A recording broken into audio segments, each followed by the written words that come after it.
Hey everyone, and we are here. It is fantastic Friday. How has your week gone? Have you had a good week? Has it been a good week in lockdown too? I really hope so. I've had a fantastic week. I've had talked to some really good people. I've had some great sales conversations. I hope you have too. And I have got myself super excited about today's session because today it is Fun Day Friday and we have a really special guest. So I'm about to introduce you to Bev Parekh. She is like completely awesome. Now, I met her. I worked out this morning. I was literally like, how long have I known Bev for? And I was like, it's like 10 years or something. I mean, how many people out there know someone who does recruitment for 10 years? I mean, it's unheard of, this long relationship. And it was because as soon as I met her, she was so awesome. I was like, you know what? I need to keep in touch with this lady. So she's joining us today and she's going to talk all about the secrets of sales recruitment. Here we go. So hi, Bev. Hi, Victoria. Hi, everyone, and good morning. Happy Friday. Happy Friday. I'll tell you what, we've got some people joining us already. We've got Chris, Nick, we've got Tom, and this is a different session today. Yeah, because we're not in a rush today. I'm not going to rush you at all, Bev. We've got a full session. We've got a full session. It's going to be amazing. Where's the pirate Pete? You might need that because I do talk a lot. I love talking. I bumped him. I was like, it's Bev or Pete, so I went with Bev. So he is over here. Well, fair enough. He's not co-hosting today though. So I just realised this morning, like we've known each other 10 years. That just seems like a bit crazy, doesn't it? Absolutely. I was thinking that myself the other day. I was thinking, gosh, the same reason. I was like, I need to keep in touch with this lady. We still have. And I was dead keen to get you on here because what I'm hearing a lot at the moment is there's people changing roles. There's people who are maybe looking for new roles. There's some people who, you know, their roles have come to an end because of everything that's gone on this year. So I was like super excited. I thought what would be really helpful for people? Well, let's find out some more about recruitment and get the inside track. And like straight away, I was like, let's talk to Bev. So, I mean, what I don't know about you though is that how did you first get started on sales recruitment? Like, how did you first get into recruitment? Great question. I love this question. I think I can go on forever, so you'll have to stop me. But I actually fell into recruitment, believe it or not. But I fell into it in the right place and at the right time, which was quite handy. So I basically moved cities in 2012, and I decided it was probably new time to explore job opportunities and new everything, new city, new friends. So it seemed right. I had a meeting set up with a recruiter in Northampton, and I went to explore job opportunities. And after chatting with her for a while, I saw sort of a twinkle in her eye, and she started saying, "Oh, I think it'd be perfect for recruitment." And I was thinking, "Oh, I've come for a sales role. I'm not too sure, you know, how's that going to fit in?" But I think when she started explaining, you know, how it works, I just felt like, "Oh my gosh, she's talking about me." And quite quickly, I got excited about the actual recruitment side, you know, and recruitment and sales obviously are quite very interlinked. And she introduced me to the director of the recruitment business. So after having a second interview on the spot, I was thrilled. I was a bit taken aback by it, but I was thrilled to be actually offered the role with their organization. So I think I just grabbed it with both hands, and I was a bit like, wow, this is great. And I just felt so excited. I knew my gut was saying, this is absolutely right. So I think they took a chance on me because I had no recruitment experience prior.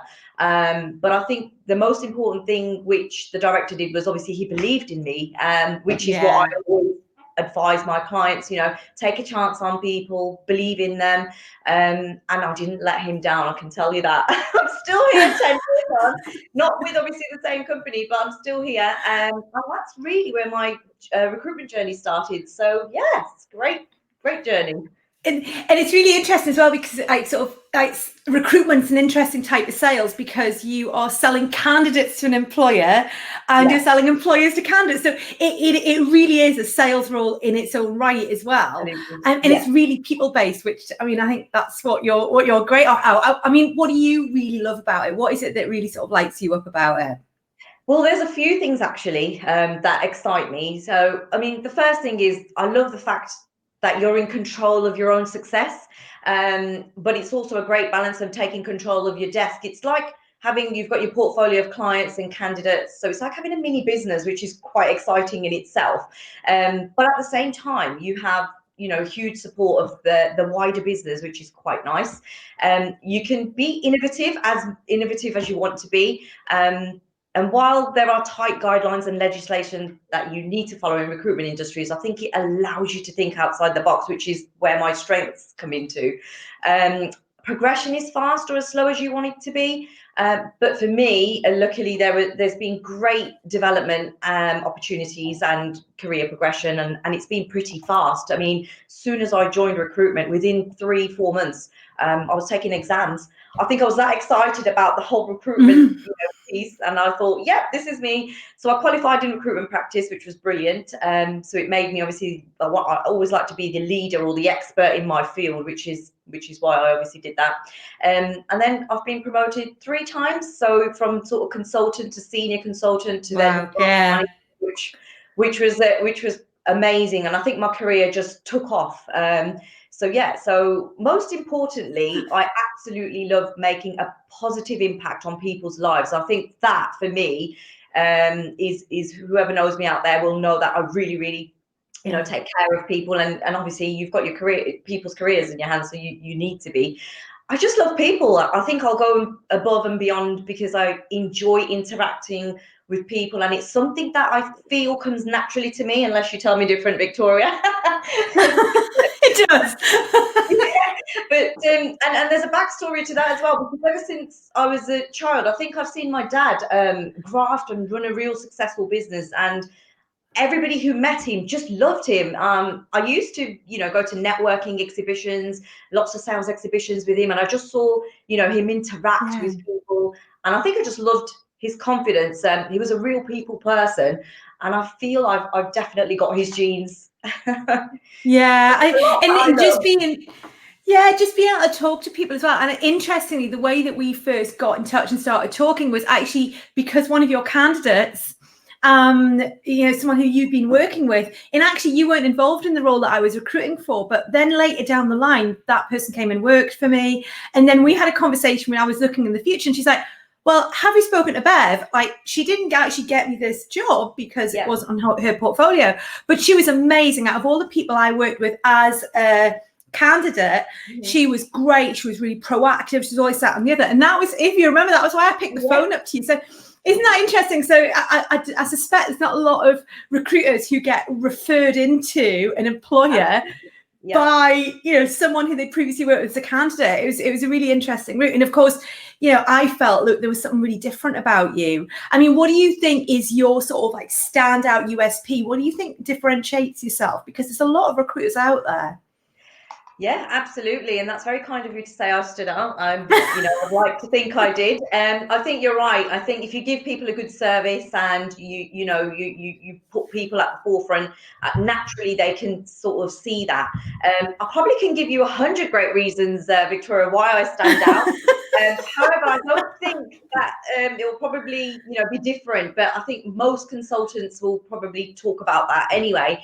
As you probably know, recruitment is one of the most competitive markets in business today, along sales, and there is not a great deal of ways you can demonstrate this to potential clients, candidates, but I think being yourself. So for me, the only thing that I believe makes me different is me. And I know it sounds, oh God, she's all there, but I think that is quite true, because there's only one me. I am really my own USP, and I don't work for anyone else, and I certainly don't work for my competitors. So I feel that it's my personal sort of recruiter brand that is aligned with my company's brand, and a dash of individuality that makes me stand out. So I think that probably sums it up in a nutshell. I mean, what would you say, Victoria? Is that well, I would say that like some of the stuff that's really stood out to me is like when I was working with you as an employer, like your like sort of like looking for members of staff, is like your communication was always really great, and you really got the brief, so I think it's you know, for me, when you're working with recruiters, a lot of it has always been about, yes, you've got like a job spec, but actually there's other things to consider. There's the other people in the team, there's the manager they're going to work with, there's the culture of the business. And it's that whole like fit in factor, which I think that, you know, it's really easy on paper to find matches, to actually find matches for a lot of that other stuff, which is a bit less tangible. I think that's the magic stuff. So I always found that. And I mean, the other thing is like, I've loved watching you start to do loads of extra stuff on LinkedIn as well. So I mean, like when we first met, like there wasn't as much stuff going on LinkedIn, but I mean, you do video now, you do all kinds of stuff, which I think a lot of recruiters, you know, they're maybe a little bit more in the corporate box maybe. Whereas I think you're right, you've always had your own individual way of approaching things. So that would be my like big sort of like thought about that. So, you know, you're not meant to ask me questions, honestly. I make me think it, this time on a Friday morning. So, I mean, one of the reasons I was super keen to like bring you on today was because obviously this has been an interesting year, shall we say. There's been a lot of challenges. There's been some different stuff going on. So, what have you seen? What changes have you seen in recruitment across the past year? Well, expecting the unexpected is probably norm in a recruiter's life, may I just firstly start with. But I think as a recruitment leader, you have to be prepared for changing circumstances and uncertainty. So we always have to be ready. So although the pandemic, I won't say the C word, Victoria, because I know you don't like it. I've seen that in the video, the word.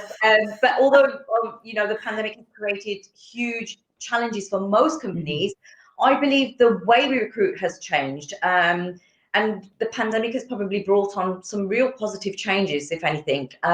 It's helped it's helped our business and clients to innovate and modernize recruitment processes.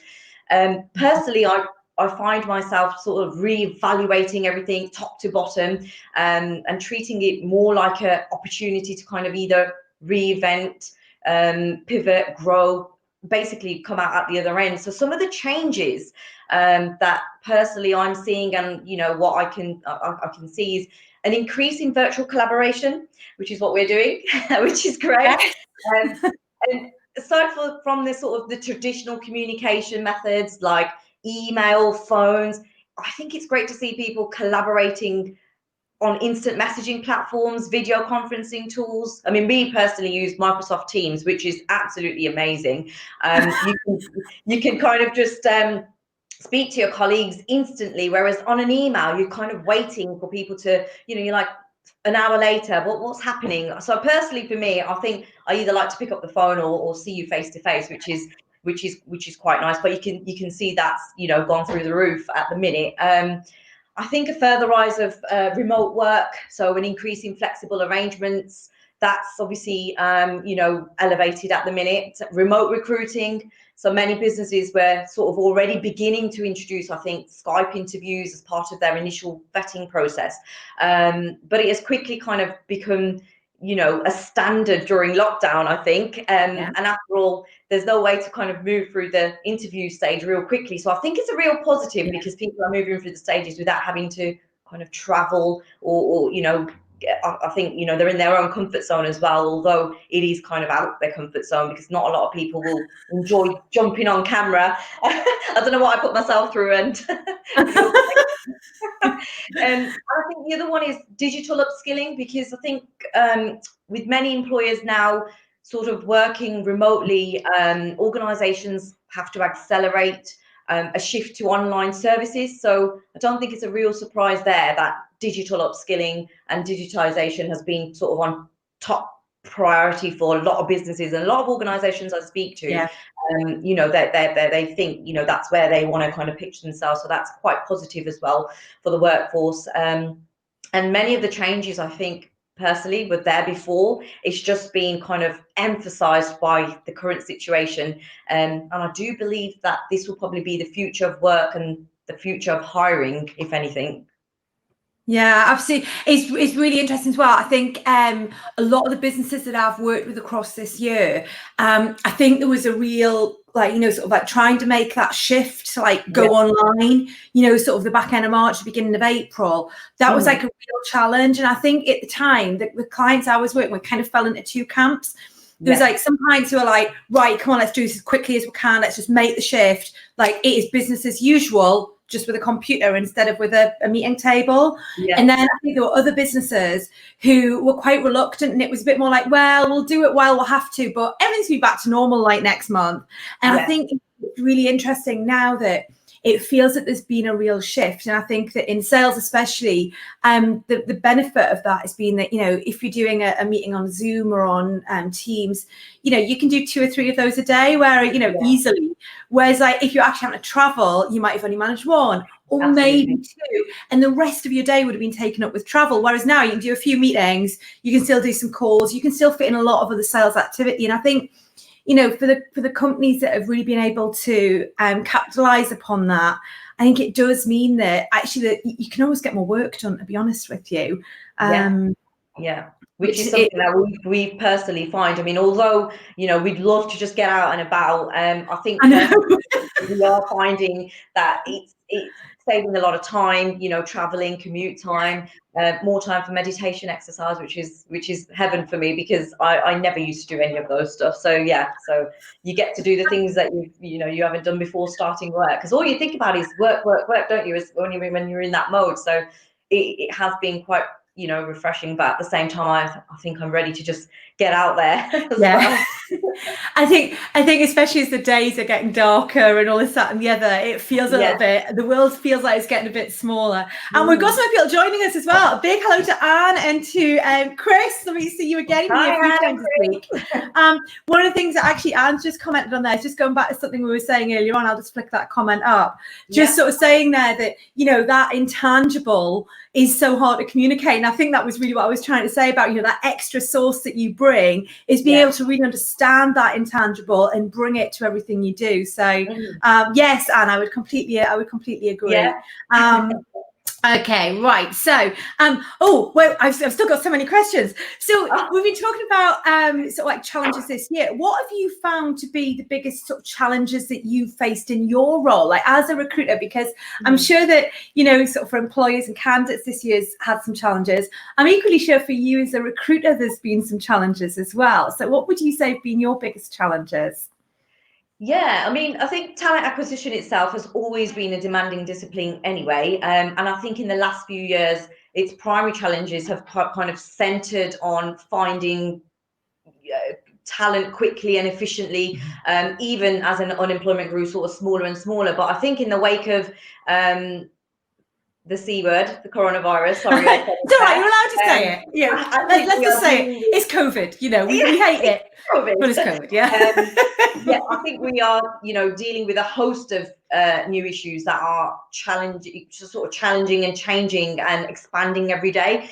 So in short term, I think for us, our teams are sort of racing to find ways to make what was historically been very high touch human process a virtual one. Although I work for a global organization who is very high touch anyway, I think it kind of gives us gives our clients and candidates the confidence that we can help them through the transition. But it's been a challenge because not a lot of businesses are already on board with that, so it's been nice for us to kind of just help the clients and then kind of the things that we get involved in is how effectively can they work from home. Conducting video interviews is massive, although you see a lot of people doing it. A lot of businesses are still not on board, so I think we like to get involved with that. So that's been sort of a nice challenge to have, if I may say. Making offers as well, I think, especially to candidates from the hiring manager perspective who they've never met, which we've had to do. It's been very, very interesting, but at the same time, it's it's a bit nerve-wracking for the hiring manager because they've not met them. But I've got quite a few people that have started that way, and the transition's been, in the beginning it was challenging, and then it is now becoming the norm.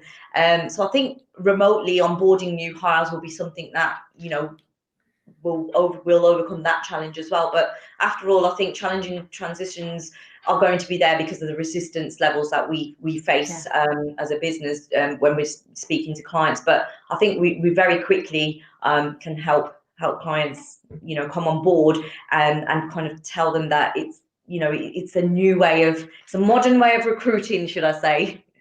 Yeah, it's interesting actually. Nick, who's with us at the moment, I actually know started a new role in the middle of the first lockdown. So I think that you're right. That whole thing about starting the role, trying to like meet a team and like get to know each other, as well as actually getting to grips with the role and understanding your place in the culture and the company. I think that's definitely been like a new challenge for this year, because I think even when salespeople are maybe like field based, so they're not, always based in the office anyway. I think always at the beginning when they join a business, they would normally have a few weeks in the office to get to know everyone and do that. So it has been like quite a big change there. And I mean, sort of like, you've probably touched a little bit on some of this with like some of the video stuff, but what do you see as like the next big thing? What's like the next big thing in recruitment? Well, I would probably say the workforce today is more culturally diverse than ever before. And although inclusion and diversity has been around, I think the current situation has kind of heightened what we already know again, like I mentioned, because so I think I'd like to see sort of more organizations using technology to elevate the diversity recruitment outcomes. I think that's quite a big thing. We know artificial intelligence, AI, that's already there. We're not going to be taken over by robots anytime soon. but I think the sort of the modern hiring technologies have been developed to kind of reduce the bias at various stages of the hiring cycle, which is quite exciting at the same time. But what I do think is quite big at the moment is the remote work. So although it's again been there, I think flexible schedules and sort of working from home practices are turning into one of the sort of most sought after benefits that candidates now look for. Really? Okay. Yeah. So now organizations, I feel, will need to kind of adapt to the work aspirations, for their employees. And so, so, there's been quite a lot of sort of candidates that will say, oh, they're fully remote when, COVID is over, or can we do this? And I think that's increasingly going to naturally be sort of at the forefront of people as well. So I think by allowing people to work remotely, I think companies are increasing their talent pool naturally, because they can access sort of a global talent without the limitations of sort of the geographical boundaries. So yes, I think we'll see an increase in the use of tools and technologies that also help, the managers, the recruitment leaders to kind of manage their teams remotely as well. So that for me is quite a big thing. Yeah, I think that's really interesting. I was looking at, there was like a poll, there's a poll thing on LinkedIn, and it was all about, sort of, do you want to work fully from the office? Do you want to work fully from home? Do you want a blend? And I was really surprised, because I actually thought, like in my head, my thinking was like everyone's going to want to like go back to the office. Like I was a bit like, if you're going to want to get back to the office, get back to social.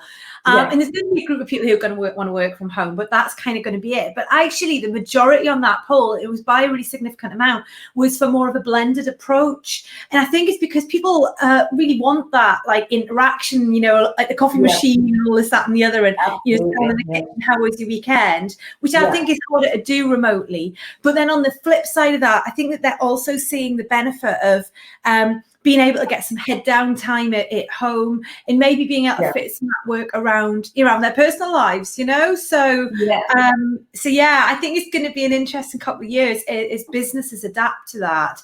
Potentially move out of 9 to 5 as well, I think, Yeah. I think working flexibly, meaning that at least people like to be in the office as well. So 2 to 3 days in the office, 1 or 2 days, working remotely. I think that's going to be definitely something that people, are going to be, quite strong on, just because of the work-life balance that they probably get from that aspect as well. But equally, nobody wants to be stuck at home on their own. Personally, I prefer to be out in the office and meeting people. And like you mentioned, I do miss my coffee machines. So I'm having to just make it myself. I know, you and me both. It's in a Greg's cup today, but it's not from Greg's, It's from my home machine, which I don't know about you, towards the end of the last lockdown, I finally gave in and bought a proper coffee machine for the house. I just thought I can't just keep keep drinking instant coffee. I just can't, Yeah. and it's going to be a while. So, completely. And equally with all of this, I think that there's been a lot of change with social. I mean, what impact do you see social media having with both employers and with candidates? I think social media tools and sort of social networking sites, it has its pros and cons, but it has sort of revolutionized communication methods. So that's a big positive sign. It has put people out of their comfort zone. So, not everybody likes, like I mentioned, not everybody likes that social sort of networking aspect, when they're finding jobs or interviews. But I think it has changed the face of recruitment. And again, it's just heightened what we probably already were trying to kind of do ourselves. I think employers need to actively market themselves online as well to stand out. So I think it's, again, that's another positive. But I think we touched on it before. It kind of allows employers to shorten hiring times. I mean, who doesn't want to save time and money? And it will boost productivity. I do really believe that, that definitely will happen as well. But it also gives the sort of employers opportunities to kind of hire, again, I think I'm going to mention it, staff both locally and globally. So again, it's great. Yeah. Before, I think people were, all fixated on the whole local side, but then they're cutting out half the talent because, you can't get to them. But now you'll be able to get to a wider pool of talent. So, yeah. That's fantastic. And I mean, one of the things at the moment, Dan, I know people in my network who are currently looking for roles, like actively. I think we all know people who are looking for new roles. So I think like my next question really is to help them, and also from like an employer perspective at all. Are there any sort of like big no-nos out there? Sort of when you're looking for a role or when you're in an interview, and what of these do you see people doing that you would suggest that they avoid? I mean, for me personally, I think what I've seen huge, social media at the moment is huge. And I think negativity, any bad news travels faster. We all know that. I think being articulate when you're online especially is really important, because I think a lot of people do forget that they're online. There'll be other, employers, hiring managers, looking at, what you're saying online. I think just being mindful of, how you come across is quite a big one. From an employer point of view as well, I think I'm going to say feedback, because that's quite huge. Although it's a very sensitive topic at the moment, I want to put myself sort of in other people's shoes, and as well as my own experience, to be honest. And I can understand why feedback is so crucial. So I think if a candidate's been unsuitable, or you've applied for a job and you've not been suitable, I would drop a follow-up. I mean, as salespeople, we naturally should be following up anyway.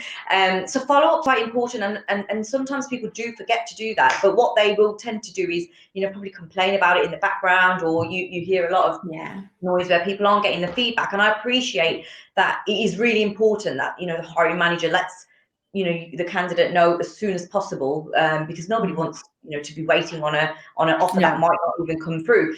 But again, on the flip side, from a candidate, a job seeker's point of view, I would probably say, again, given the current situation, you might be waiting for feedback, but the person might be, who's in charge might be put on furlough, and they might have been made redundant, or dealing with actually emergency situations. So I think we need to try to not to forget that, that there's quite, a lot of variations to different things. So I think for me, I think that's a kind of a big one. Just follow I know up. as well. I think as well, certainly sort of like one of the people I've been talking to recently, they were telling me how many people had applied for a role that they hadn't been successful in progressing with. And it was 150 people. And I think that's a real challenge as well. And if there's greater numbers of people in the marketplace, there's more people applying, therefore it's more competitive. But equally, it's so much harder to go back to, 140 people and say, actually, we're not taking you any further, and give a lot of detail around that, isn't it? Absolutely. And I think some organizations, and obviously we are governed by what, the client will come back and give us feedback on. But what I do think is following up and just making sure that, if you wanted feedback, then you there are ways to get it. So you can obviously approach your recruiter or hiring manager, whoever it is. But I think just kind of remembering that everyone's in it at the same time. So I think we just need to kind of just make sure that you don't forget to kind of be a little bit sensitive about the situation. And I think the other thing is as well is that you never know what's around the corner. So again, I've been in a position where a candidate's not been right for the role that we're looking for at that point in time, but I've almost sort of made like a mental note, because I thought, but you know what, around the corner, if we do this, they'd be great for that. And it's really interesting. I mean, and you know, from when we've worked together, one of the things that I was really like, I felt was really important was always giving people feedback so that they could be successful at their next role, if not, you know, sort of what they've done with us. But then equally, the challenge with that was if that, there's been situations where people like really haven't wanted to hear that, or they maybe haven't responded great to having that conversation when actually trying to be helpful. And to be honest, have maybe put themselves out the running for something down the line. So I think how, as a candidate, how you respond to being unsuccessful can actually be almost as important to how you respond to being successful. I don't know, would you agree?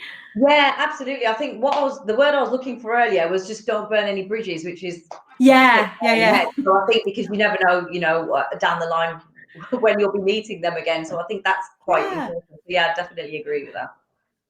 And I think especially if you're in a given industry, you know, people move around the same industry, don't they? You know, so you quite often meet people like again in the future. So,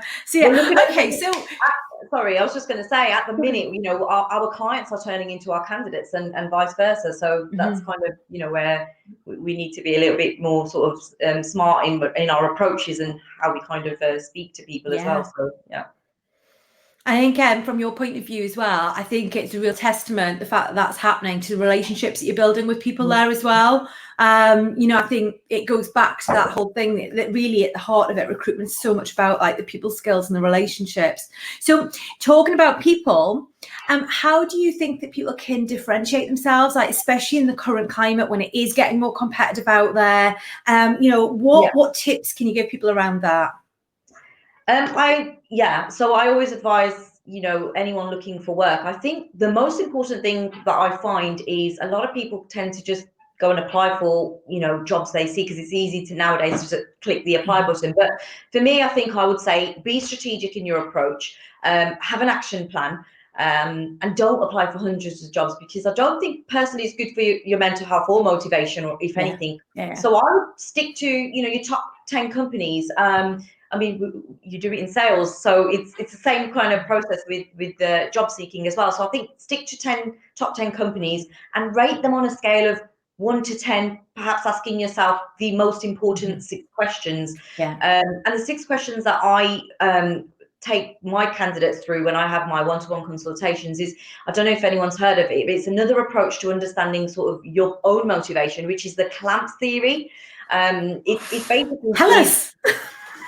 Turn on your clamps. tell us all of it. It's basically just what motivates you to apply. So the clamps theory is 6 questions that you ask yourself. Now it stands for challenge, lifestyle, advancement, money, prestige, and stability. So I normally always say get your clamps on, and everyone always says, what does that mean? And I do go into it in a bit more detail. I won't obviously bore you right now, but it's basically the 6 questions that you need to ask yourself of what companies do you see yourself working for? Where do you align yourself? And I think I would personally say, sit down with a notepad, rank and rate, ask these 6 important questions. If you want to know details, come and find me on LinkedIn. I'll go through, that in more detail with you. But I think these are the 6 important questions that you do need to ask yourself, which are the non-negotiable in your mind. So when I mention lifestyle, I mean things like, what's important to you? Is it a 9-to-5 lifestyle? Is it in the office? Is it remote working? Advancement, is career progression important to you? So, these are the sort of questions that I think is quite important that you need to ask. Once you've kind of done your rank and rate, you'll kind of see pretty much what profession and company sort of aligns with your desires. And I think I would be very, very strategic. So that's one piece of advice I would give, that I know a lot of people have reported that they kind of changed their tact and it's actually worked. So I think that's a real good sort of, sorry, I'm losing my voice here. That's a good tip that I can give you. You know what? That's like super actionable as well, because I think that I mean, you I don't know if you're aware, but my husband was made redundant a couple of years ago, and he fell exactly into that trap, because it's your husband, you can't have the conversation, can you? You have to. You have to just let them get on with it. And I mean, he would say now, he applied for 70 odd jobs over about 3 or 4 months and just got really down about it. And I was like, oh, I don't think you should be doing that. But I was a bit like, oh, I can't really say it, because, you don't take it from your wife, do you? And in the end, he said, look, I'm just not getting anywhere with this. Watch, and I was like, well, look, take me through what you're doing. Mm-hmm. And he'd applied for 76 jobs. But when I actually looked at the jobs, I was like, in the nicest possible way, you've never ran a shopping centre, so you're probably not going to hear back on that one. I mean, to be fair. Yeah. And we got really strategic with us, as you say, and literally from that point, he applied for 3 more jobs. Yeah. He got 3 interviews and he got offered 2 of the jobs. Wow. So it just goes to show that laser, that actual focus. Yeah. But the other thing is that when you're applying for a smaller number of jobs like that, you can actually really invest the time. Rather than just a click in, click, just send my CV in. 100%. We put together really very tailored responses with really good cover letters, and because all of a sudden you've got time to do that, because you're only looking at the one, and you've got 3 days to think about before the deadline. So I would completely, from personal experience, I think that's a complete gem piece of advice. And I've not heard of clamps, but I'm going to go in I'm totally googling that. I think that's a genius idea. Yeah, it's a genius idea. Not mine. I can't take credit for it. It's it's definitely a recruitment term. So definitely check out. But put your clamps on. So put your clamps on. I said like a strap like that.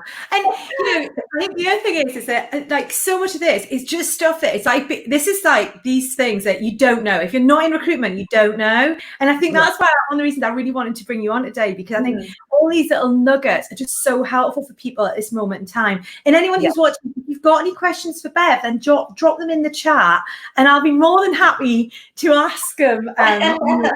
Be nice. Be nice, exactly.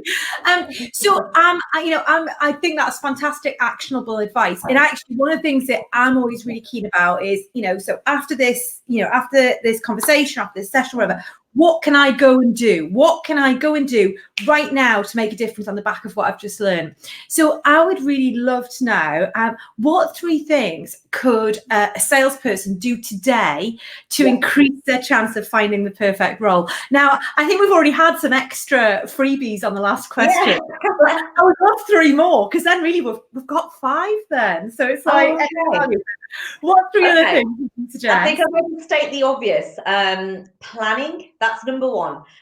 You'll be very surprised how many people still don't obviously plan. And I think it's understandable given the current situation, especially if you're, out of work and you want to get back into work. It's understandable. But I think not to forget to plan. I think getting the basics right, preparation, as we all know, is always key. So for me, I would spend time creating your CV, cover letter, and do a video CV.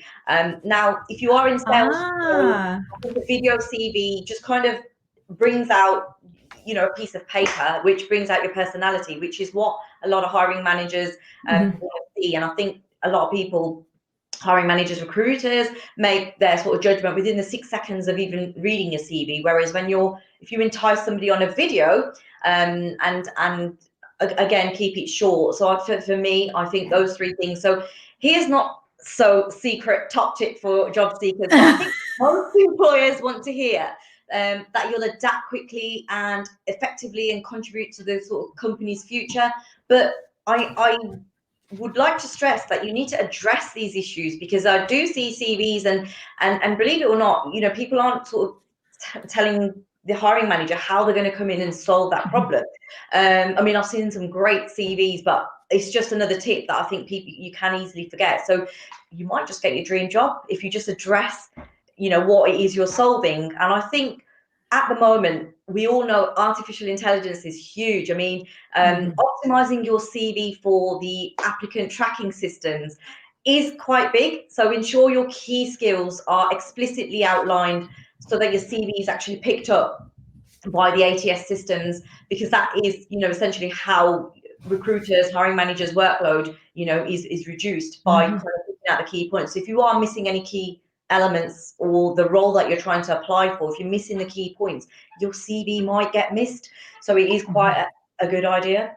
I don't know how many points I've said there, but the second point that I would say is network extensively. I do go off on a bit of a tangent, Victoria, so I was like, oh, which point is this? Hey, I'm not stopping you. You just keep giving us the gold. You'll notice my pen's out. I'm taking notes on it all. So give us the gold. You don't feel stuck by 3. Keep going. Give us it all.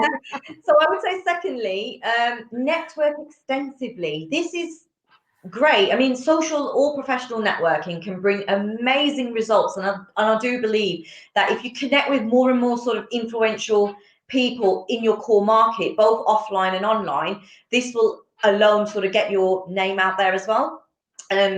You can't obviously attend social and community events, but there are quite a lot of online events that you perhaps can attend, engaging online, engaging in other people's posts, just being active and being active and popular on social networking sites.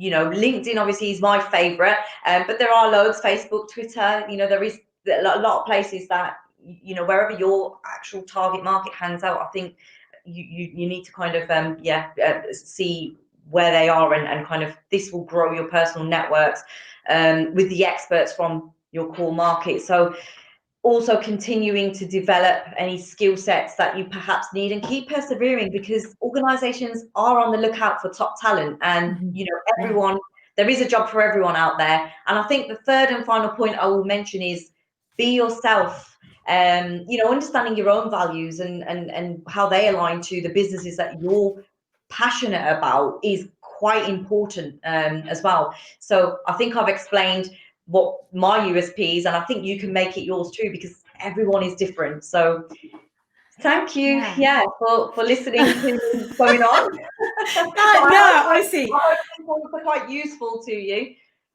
Yeah, I mean, it's like I think it is. All of that stuff. I mean, that's just total gold. I mean, the idea of a video CD. I mean, that is just genius. And you're entirely right. I think especially in sales. I mean, maybe more so in sales than anybody else. It is about those relationships. How do people come across? And I know, in my past, I've actually brought people on with a lower level skill set than maybe other people, just because they've sat in front of me and I've just gone, oh, they're going to be brilliant. They're so enthusiastic. They really want the job. They get it. They really get it.